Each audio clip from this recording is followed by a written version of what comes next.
नमस्कार दोस्तों, the real story में आपका स्वागत है। आज हम बात करेंगे एक ऐसे शख्स की जो ईरान पर 35 साल से राज कर रहा है। एक ऐसा नेता जो जनता के सामने फटे छोगे में आता है, लेकिन जिसके पास है 95 अरब डॉलर यानी भारतीय रुपए में करें तो वो 8.12 लाख करोड़ की संपत्ति के मालिक है। जी हाँ, उनका नाम है अयातुल्ला अली खामेनेई। आज की तारीख में वो दुनिया के सबसे रहस्यमय और ताकतवर नेता है। खामेनेई ने बेहद गरीबी में जिंदगी शुरू की, जेल में दिन बिताए और फिर खुद को ईश्वर की छाया के तौर पर घोषित कर दिया। लेकिन क्या उनकी दौलत और सत्ता के पीछे छुपा है खून, विवाद और परिवारवाद का अंधेरा सच? आइए खोलते हैं खामेनेई की कहानी के हर रहस्यमय पन्ने को।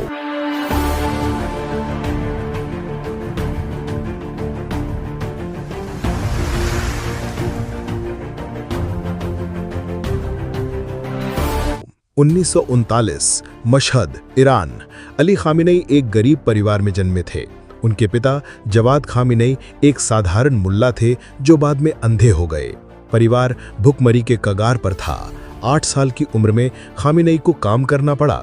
दुकानों पर बर्तन साफ किए, चाय बेची, रात में कुरान की तालीम लेते थे। 18 साल की उम्र में वो तेहरान आए और हौज-ए-इल्मिया धार्मिक स्कूल में दाखिल हुए। लेकिन वहां भी हालात मुश्किल थे। सोने को जगह नहीं थी, दिन में एक रोटी मुश्किल से मिलती थी। खामेनेई की जिंदगी तब बदली जब वो कोम शहर में अयातुल्ला रूहुल्लाह खुमैनी के शिष्य बने। खुमैनी की क्रांतिकारी सोच ने खामेनेई को प्रेरित किया।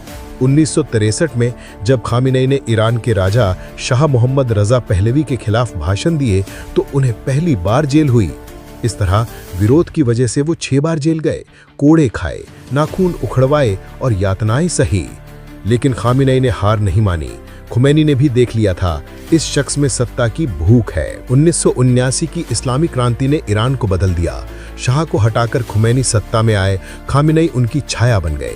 वो बने इस्लामिक रेवोल्यूशनरी गार्ड कॉर्प्स के चीफ। उनकी ताकत थी मीडिया पर कब्जा। अखबार, रेडियो प्रचार के जरिए उन्होंने शाह विरोधी नारे बुलंद किए। 1981 में खामेनेई ईरान के राष्ट्रपति बने, लेकिन असली सत्ता 1989 में मिली जब खुमैनी की मौत के बाद वो ईरान के सुप्रीम लीडर चुने गए।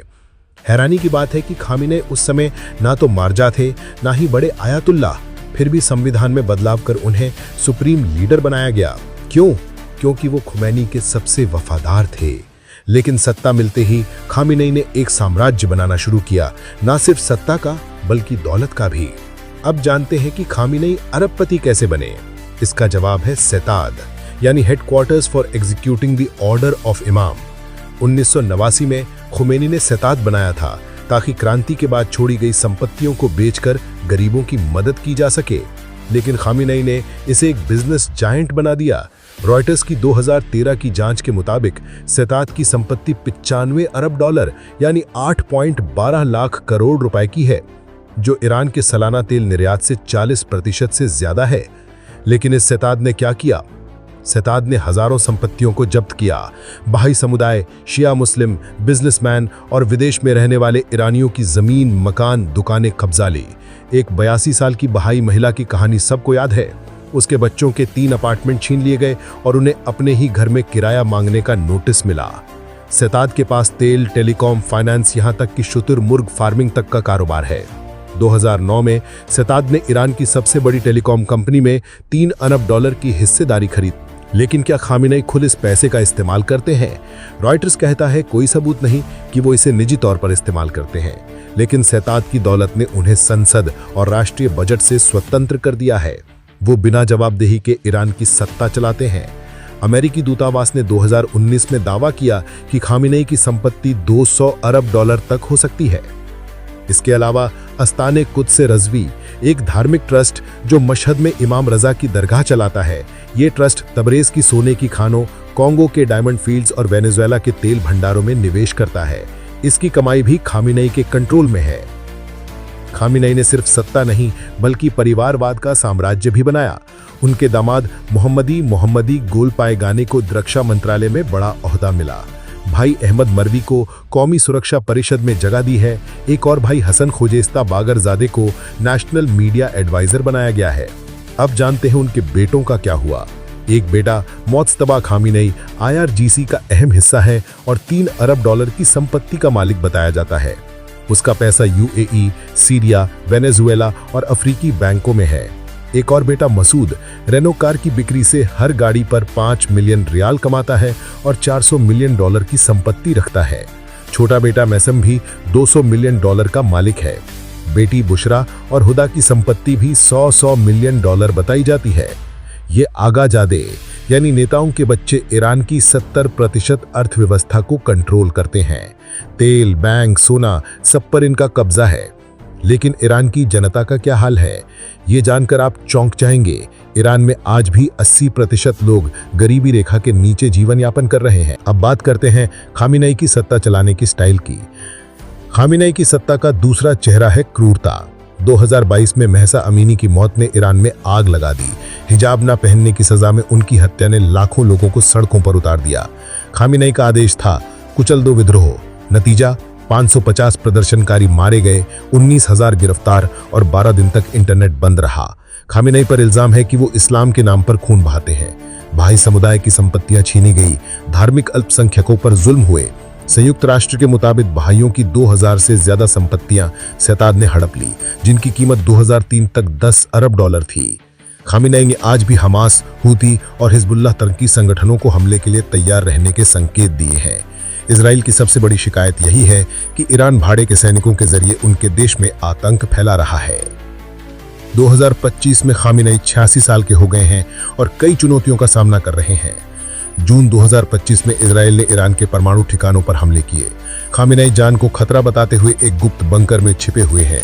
न्यूयॉर्क टाइम्स की रिपोर्ट के मुताबिक वो सिर्फ एक भरोसेमंद सहायक के जरिए कमांडरों से बात करते हैं। इधर खामिनेई के उत्तराधिकार को लेकर भी चर्चा तेज है। उनके बेटे मोज्तबा का नाम सबसे आगे है, लेकिन न्यूयॉर्क टाइम्स का दावा है कि वो 3 अन्य मौलवियों को उत्तराधिकारी के तौर पर देख रहे हैं। मोज्तबा को बाहर रखा गया है। इजराइल के रक्षा मंत्री ने कहा खामिनेई को और जीने नहीं दिया जा सकता। अमेरिका और इजराइल के हमलों ने खामिनेई के सैन्य मसलाकारों को निशाना बनाया। हिजबुल्लाह लीडर हसन नसराल्लाह की मौत और परमाणु ठिकानों पर हमले ने खामिनेई को कमजोर कर दिया है। ट्रंप ने कहा हमें पता है खामिनेई कहाँ छिपे हैं, लेकिन अभी उनकी हत्या नहीं करेंगे। लेकिन ईरान की जनता बदलाव चाहती है, कट्टरवाद से छुटकारा चाहती है। युद्ध से ईरान की अर्थव्यवस्था भी टूट रही है। अमेरिकी प्रतिबंध, यूक्रेन युद्ध में रूस को ड्रोन सप्लाई और परमाणु समझौते का रोकना, ये सब खामिनेई के लिए चुनौतियां हैं। तेल की कीमतें गिरकर $70.78 प्रति बैरल हो गई हैं। फिलहाल के लिए युद्ध विराम हो गया है और ईरान इजराइल के बीच छिटपुट हमले हो रहे हैं, लेकिन खतरा बना हुआ है। अब सवाल उठता है कि खामिनेई की मौत या सत्ता छोड़ने के बाद क्या होगा। मोज्तबा को सुप्रीम लीडर बनाना क्रांति के सिद्धांतों के खिलाफ है, क्योंकि परिवारवाद को खुमैनी ने खारिज किया था। अगर मोज्तबा सत्ता में आए तो गृह युद्ध की आशंका है। सुधारवादी गुट चाहते हैं कि हसन खुमैनी के पोते सत्ता ले। ईरान की 80% जनता गरीबी में जी रही है, जबकि 4% लोग, जिनमें खामिनेई का परिवार शामिल है, सारी दौलत पर कब्जा जमाए हुए हैं। क्या ये असमानता ईरान को अंदर से तोड़ देगी या खामिनेई का परिवार सत्ता पर कब्जा बनाए रखेगा? गरीबी से सत्ता तक आयतुल्ला अली खामिनेई की कहानी सिखाती है कि सत्ता के लिए कुछ भी जायज है। लेकिन सवाल यह है कि खामिनेई ईरान के लिए मसीहा हैं या सत्ता के सबसे कुशल पाखंडी? जहां उनके परिवार के पास सोने के पहाड़ हैं, वहीं ईरान की जनता भूखी सोती है। आप क्या सोचते हैं?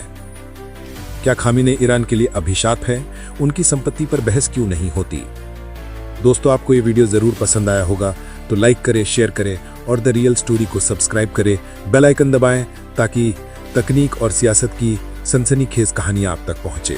कमेंट में अपनी राय बताएं। मिलते हैं अगली स्टोरी में, तब तक सच की तलाश जारी रखें। धन्यवाद। जय हिंद।